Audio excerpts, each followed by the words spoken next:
December 7, 1941 changed everything, but not in the way Boeing's engineers expected. When Japanese bombs shattered Pearl Harbor, President Roosevelt demanded the impossible: 60,000 aircraft in 1942, then 125,000 in 1943. American aircraft manufacturing had to leap from 41st place to first place among industries in under 5 years. However, there was a problem nobody saw coming. The B-17 Flying Fortress, America's premier heavy bomber, was already killing its own crews, not from enemy fire, not from mechanical failure, rather from something far more insidious, something that would claim 400 aircraft and their crews before anyone understood what was happening. Boeing's Model 299 had gone from design board to flight test in less than 12 months back in 1935. Seattle Times reporter Richard Smith dubbed the new plane, bristling with machine gun mounts, the Flying Fortress, a name Boeing quickly trademarked. Nevertheless, this fortress harbored a fatal flaw that would take 8 years to discover. Strategic bombing doctrine desperately needed daylight precision attacks on German industrial targets. Boeing's prototype could carry 5 times as many bombs as the Army had requested, fly faster than previous bombers, and travel almost twice as far. Furthermore, with its 103-foot wingspan and 4 engines jutting from the wings rather than the usual 2, the gleaming aluminum alloy Model 299 had trounced Martin and Douglas designs in early evaluations. The Army planned to order at least 65 aircraft. According to military historian Philip Meilinger, the flight competition was regarded as a mere formality. It wasn't supposed to be much of a competition at all. But something went catastrophically wrong on October 30th, 1935. At Wright Field, the B-17 prototype crashed during what should have been a routine demonstration flight. Major test pilot Ployer Peter Hill and Boeing chief test pilot Leslie Tower were killed when the aircraft, later deemed too much airplane for any but super pilots, proved that prophecy correct. Subsequently, the Wright Field crash investigation revealed gust locks had been forgotten during pre-flight. As a result, Douglas B-18 Bolo won the initial 200 bomber contract after this B-17 disaster. Boeing nearly went bankrupt. The program that would become America's most famous bomber almost died from a single pilot error, or so everyone thought. Yet from this catastrophe came an innovation that would save millions of lives: the written pre-flight checklist. One suggestion adopted was using a checklist to avoid accidents such as that which befell the Model 299. The multi-engine bomber specification demanded unprecedented range, payload, and defensive capability, requirements that seemed impossible to meet simultaneously. Moreover, Boeing's entirely self-financed prototype represented a gamble that could have bankrupted the company, risked company survival on an unproven concept that defied conventional wisdom. Engineers faced an impossible trinity. You could have range, you could have payload, or you could have defensive armament, but conventional thinking said you couldn't have all three. However, the B-17 had to prove that conventional thinking was wrong. Traditional cockpit layout philosophy positioned controls for mechanical convenience, not pilot interaction. In fact, engineers designed controls for mechanical function and manufacturing convenience, not human interaction. At this point, the concept of designer error had not been invented. All accidents were automatically blamed on pilot error, and investigations stopped there. This 1930s, 1940s engineering culture assumed humans would adapt to machines, not machines to humans. Additionally, multiple manufacturers building B-17s, Boeing, Lockheed Vega, Douglas, under separate Army and Navy contract systems with minimal joint specifications further complicated any efforts to implement design changes mid-production. Nobody questioned whether the machine should accommodate the human. The B-17's landing gear system used electrically operated mechanisms, not hydraulically as commonly assumed. DC motor-driven retraction with reversible motors mounted in each main gear's inboard nacelle firewall operated through an Acme threaded screw mechanism. The system could extend and retract gear at operating speeds up to 150 mph. Similarly, the flap system employed a DC electric reversible motor located in the left wing's inboard trailing edge, operating split flaps under the wing trailing edges with maximum extension of 45 degrees. Both systems included 3 position switches: UP,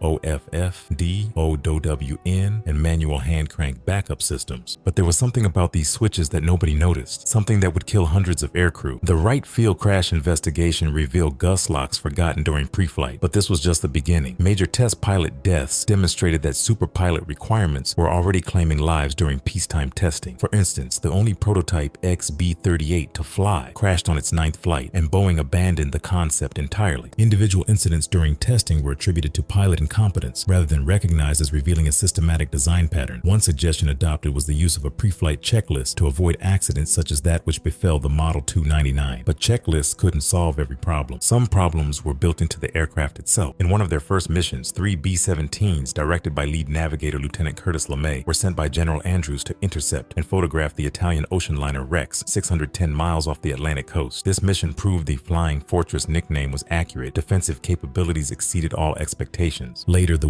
B-40 heavy modification carried additional armament, including an extra dorsal turret in the radio room, a remotely operated Bendix-built chin turret below the bombardier's accommodation, and twin 50 caliber guns in each waist position. The ammunition load exceeded 11,000 rounds. Yet even these heavily armed fortresses would prove vulnerable to something no amount of firepower could defend against. Despite the prototype crash, the Air Corps ordered 13 more B-17s for further evaluation, introducing them into service in 1938. Between March 1st and August 4th, 1937, 12 of the 13 Y-1 B-17s were delivered to the 2nd Bombardment Group at Langley Field, Virginia, for operational development and flight tests. Pearl Harbor transformed the limited evaluation program into massive production commitment virtually overnight. By war's end, 300,000 planes had been produced, with Ford's Willow Run facility building a complete B-24 bomber every hour. But hidden within this avalanche of production was a design flaw that would soon claim hundreds of lives, a flaw that nobody had yet recognized as anything more than isolated pilot errors. Between 1941 and 1943, approximately 400 B-17 Flying Fortress bombers crashed not from enemy fire or mechanical failure, but from identical landing gear and flap controls positioned side by side in the cockpit. The aircraft systems were functioning perfectly, yet experienced pilots were making identical catastrophic mistakes. Exhausted pilots returning from 10-plus hour combat missions would land safely, then reach to retract their flaps, and instead retract their landing gear, collapsing the massive aircraft onto the runway in a shower of sparks. Similarly, the B-25 Mitchell medium bomber and P-47 Thunderbolt fighter aircraft had similar gears flap control confusion issues documented in later research. What nobody realized was that this wasn't random human error. It was a systematic design failure waiting to be discovered. The investigation that would change aviation history began in 1942 when Lieutenant Alphonse Chapanis joined the Army Air Force Aero Medical Laboratory at Wright Field, Dayton, Ohio, as their first psychologist. Fresh from Yale University and completing his PhD in 1943 at age 26, Chapanis brought something unprecedented to aircraft accident investigation. Rather than accepting the pilot error explanation at face value, he recognized that accidents were not random. They followed a clear, consistent pattern. Random errors would suggest unqualified pilots, but patterned errors indicated a systematic design problem that nobody had ever considered before. In contrast, the C-47 aircraft did not have this problem because its controls were positioned far apart and operated differently. This comparative evidence proved the issue was design-specific, not a general pilot competence problem. Chapanis conducted extensive interviews with pilots who had survived crashes, gathering detailed first-hand accounts. But critically, after weeks of interviews, Chapanis did what no previous investigator had done. He returned to examine the actual cockpits themselves. Survivors were unable to identify anything wrong with their actions during fatal accidents because they genuinely believed they had activated the correct control. Traditional engineering investigations stopped at pilot error without examining the cockpit environment that might be causing the errors. In many cases, pilots survived crashes but couldn't identify anything they'd done wrong because their muscle memory had told them they were reaching for the flap control when they actually grabbed the landing gear lever. Although few B-17s were in service on December 7, 1941, production quickly accelerated after America's entry into World War II. B-17 bomber missions lasted 10-plus hours, with significant portions involving being shot at over enemy territory. Pilots navigated through flak fields, watched fellow aircraft explode, managed engine damage and systems failures, and maintained formation discipline for hours on end. Tragically, combat veterans were surviving air battles over Nazi Germany, only to crash during routine landing procedures back at their English bases. The psychological impact was devastating. Crews who had faced down Messerschmitt fighters and survived concentrated flak attacks were dying because they pulled the wrong lever during landing. The B-17 was also employed in transport, anti-submarine warfare, and search and rescue roles beyond its primary bombing mission. It became the third most produced bomber in history, behind the American 4-engine consolidated B-24 Liberator and the German multi-role twin-engine Junkers Ju-88. The B-17 dropped more bombs than any other aircraft during World War II, used primarily in the European theater of operations. Yet this combat success was overshadowed by the mounting toll of landing accidents that military leaders couldn't explain. German fighter pilots learned to respect the Flying Fortress's defensive firepower and structural integrity. Of the 291 attacking fortresses during the infamous Schweinfurt raid, 60 were shot down over Germany, 5 crashed on approach to Britain, and 12 more were scrapped due to damage, a loss of 77 B-17s, with about 650 crew members who didn't return. Despite these combat losses, German pilots acknowledged the B-17's ability to absorb punishment and continue flying. Yet back at Allied airfields, perfectly functional aircraft were being destroyed by their own crews during landing, a tragedy the enemy never witnessed, but which was decimating bomber strength as effectively as any Luftwaffe attack. According to documented accounts, commanders tried enhanced checklists, additional pilot training on proper control identification, disciplinary measures for pilots who made errors, and even dismissing pilots from service. Multiple sources note commanders were furious and tried everything: checklists, training, discipline, and pilot dismissal. none of it worked. The crashes continued unabated. Consequently, Wright-Patterson Air Force Base, where the B-17 investigation occurred, became recognized as the birthplace of human factors engineering. Individual incidents during testing continued to be attributed to pilot incompetence rather than recognized as revealing a systematic design pattern that demanded a revolutionary solution. The landing phase occurred when pilots were at their most depleted cognitive state, at the END of these marathon missions. Landing itself represented a high workload critical phase, requiring pilots to execute multiple rapid sequential actions while the aircraft moved at high speed with no time for reflection or correction. As Chapanis specifically noted, in the high workload period of landing, pilots frequently retracted the gear instead of the flaps because the controls were operated in sequence during every single landing, creating an automatic motor pattern reinforced by hundreds of repetitions. Additionally, military cockpit hierarchy created additional barriers. Co-pilots were unlikely to challenge or correct pilots due to rigid command structures that persisted into the 1980s. The decision happened during high-speed rollout with no opportunity for second thoughts. Chapanis discovered that the landing gear and wing flap controls were identical toggle switches placed side by side and operated in sequence during landing. The early B-17 models featured controls that were identical toggle switches with no distinguishing visual or tactile features. Multiple sources describe them as identical and placed next to each other on the control panel between pilot seats. The switches shared the same size, shape, and material, standard metal construction typical of 1930s, 1940s aircraft, and had no color coding to differentiate them. To the pilot's eye, they looked identical, but to the pilot's hand, they felt functionally identical as well. Ground safety squat switches on the main gear oleo struts were meant to prevent electrical retraction when weight was on wheels, but these safety systems had never been designed to prevent pilot confusion between identical controls. Chapani coined the term designer error, the first time anyone had used this concept, fundamentally reframing accidents from operator failure to system design failure. The B-17 control confusion case became the founding example of human factors engineering, ergonomics, as a formal scientific discipline. Before WW2, these fields did not exist. Chapanis and Fitz were among the first to systematically apply psychological principles to engineering design problems, and the dramatic success of their solution, hundreds of crashes eliminated virtually overnight, validated the approach completely. These principles transformed how engineers approach human-machine interaction, shifting from fitting humans to machines to fitting machines to humans. The breakthrough was so revolutionary that it seemed almost impossible in hindsight that nobody had thought of it before. Chapanis observed something else crucial. This hardly ever occurred to pilots of other aircraft types. The C-47 aircraft did not have this problem because its controls were positioned far apart and operated differently. This natural experiment demonstrated that training wasn't the variable, design was. Wright-Patterson Air Force Base, where the B-17 investigation occurred, became recognized as the birthplace of human factors engineering. The psychology branch at the Aeromedical Laboratory evolved into the U.S. Air Force's Human Engineering Division, now the Airman Systems Directorate of the U.S. Air Force Research Laboratory. Eventually, the solution would spread far beyond military aviation. The FAA's 14 CFR 25.781 for transport category aircraft and 23.781 for normal category aircraft mandate specific shapes for cockpit control knobs based directly on lessons from the B-17 problem. FAA Advisory Circular AC-20-175, updated in 2011, provides comprehensive guidance on flight deck controls, explicitly referencing the shape coding requirement. International standards followed through International Civil Aviation Organization, NATO STANAG specifications, and European EASA regulations. Military standard MILS-TD 1372UF specifies human engineering design criteria based on principles discovered during the B-17 investigation. Every modern aircraft cockpit still carries the legacy of those 400 crashed flying fortresses. Ford's Willow Run facility was building a complete B-24 bomber every hour by 1944. This avalanche of production left no time for ergonomic refinement or systematic analysis of human-machine interface problems. American aircraft production leaped from fewer than 3,000 planes for the military in 1939 to 300,000 by war's end. Factories moved from single-shift to three-shift operations to maximize output. This rapid scaling meant minimal time for design refinement, systematic testing of human interfaces, or feedback loops from operational experience back to production lines. Multiple manufacturers building B-17s, Boeing, Lockheed Vega, Douglas, under separate Army and Navy contract systems, created coordination nightmares for implementing any design changes mid-production. The B-17 was rushed into wartime production to meet urgent military needs, with continuous modifications made so rapidly that integration became problematic. Changes came so often and so fast that in early 1944, B-29s flew from production lines directly to modification depots for extensive rebuilds, sometimes requiring outdoor work in freezing weather. Testing phases failed to catch the control problem because test pilots were well well-rested, highly experienced specialists flying in non-combat conditions. They weren't conducting multiple 10-hour combat missions while being shot at, then landing in states of extreme exhaustion that revealed the design's deadly flaw. The 1935 B-17 pilot manual described the Flying Fortress as too much airplane for any but super pilots, illustrating the prevailing assumption that humans should rise to meet machine demands rather than machines accommodating human limitations. Training conducted in classroom or simulator conditions with alert, well-rested pilots couldn't replicate the cognitive state where errors occurred. Co-pilots were unlikely to challenge or correct pilots due to rigid command structures that persisted into the 1980s, a hierarchy that prevented the cross-checking that might have caught control confusion before aircraft collapsed onto runways. B-17 bomber missions lasted 10+ hours, with significant portions involving being shot at over enemy territory. Pilots navigated through flak fields, watched fellow aircraft explode, managed engine damage and systems failures, and maintained formation discipline for hours on end. They operated in a constant state of exhaustion and stress that civilian test pilots never experienced. Positioned on the instrument panel in close proximity, gear and flap controls were operated in rapid sequence during every landing, first lowering the landing gear on approach, then raising the flaps immediately after touchdown to reduce wing lift and improve braking. At this moment, with the hardest part seemingly over, in an exhausted state executing a routine automatic action, pilots would reach for what their muscle memory told them was the flap control. The crashes were reflexively attributed to pilot error, despite involving experienced, well-trained pilots flying mechanically functional aircraft. This blame the operator mindset served institutional purposes. It ended investigations quickly, avoided expensive retrofit programs, and maintained production schedules without admitting fundamental design flaws. Commanders responded to continuing crashes with intensified training, stricter discipline, and removing pilots from service. Classic responses that assume the problem resides in the operators rather than the system. These interventions failed, yet institutional momentum kept repeating them because acknowledging design error would require admitting that hundreds of crashes and crew deaths resulted from preventable engineering mistakes. As the Army Air Force Aeromedical Lab's first psychologist in 1942, Chapanis brought an outsider perspective unconstrained by aviation engineering culture that automatically blamed human operators for system failures. Rather than accepting the pilot error explanation at face value, he recognized the accidents were not random. They followed a clear, consistent pattern. Random errors would suggest unqualified pilots, but patterned errors indicated a systematic design problem that demanded investigation of the design itself, not just the operators. But critically, after weeks of interviews, Chapanis did what no previous investigator had done. He returned to examine the actual cockpits to understand what was causing experienced pilots to make identical mistakes. In 1947, Chapanis and Richard Jones published the seminal study Analysis of Factors Contributing to 460 Pilot Error Experiences in Operating Aircraft Controls that systematically documented the problem across multiple aircraft types. Ohio State University established the Laboratory of Aviation Psychology under Paul Fitz's direction in 1949. The Human Factors Society was founded in 1957 with approximately 90 attendees at its first meeting. It grew to over 4,500 members by 1992 when it was renamed the Human Factors and Ergonomics Society with 23 technical groups covering diverse applications across industries. Academic programs proliferated rapidly. The University of Illinois established an aviation psychology laboratory in 1946. By the 1950s, major universities offered human factors degrees and research programs based on principles discovered through the B-17 investigation. Chapanis and Jones collected accounts of 460 errors through interviews and written reports using a critical incident technique that asked detailed factual questions. Describe in detail some error which you have made in reading or interpreting an aircraft instrument, detecting a signal, or understanding instructions. Or describe such an error made by another individual whom you were watching at the time. They put pilot error in quotation marks throughout the paper, including in the title itself, signaling explicit skepticism of the concept. They used the terms so-called pilot error, accidents, and neutral language like experiences rather than failures to avoid prejudging the cause. They accepted only detailed factual information from eyewitnesses or persons making errors, minimizing personal opinions and speculation that had characterized previous accident investigations. Chapanis' elegant solution pioneered shape coding, attaching a small rubber wheel to the landing gear control and a wedge-shaped end to the flap control. Shape coding implementation, costing under $300,000 fleet-wide, prevented $80 million aircraft losses, a cost-benefit ratio exceeding 100-to-1. The estimated per aircraft modification cost was likely under $25 to $50 in 1940s dollars for materials and 1 to 2 man-hours of installation labor. For the entire B-17 fleet, this totaled approximately $150,000 to $300,000 compared to $40 to $80 million